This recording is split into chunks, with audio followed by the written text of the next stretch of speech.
দেখুন পুরো ডিম দেওয়ার জন্য উপযুক্ত। এখানে একটি পুরুষের দুটো ফিমেল আসছে।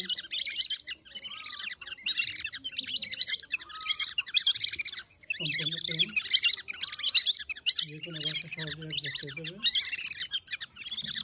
আমি শুধু ওদের জন্য উপযুক্ত পরিবেশটা তৈরি করতে পারতেছি না বলে ছেড়ে দিচ্ছি।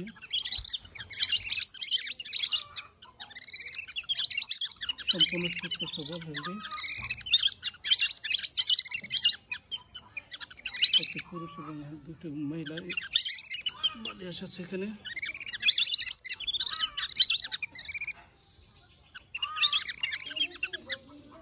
সম্পূর্ণ ডিম থেকে ফুটিয়ে আমি বড় করেছিলাম।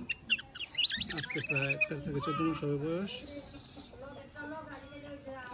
সুন্দর মিশুক, যে কারো হাতে আসে খাবার খায়, প্রয়োজনে দেখে নিতে পারেন।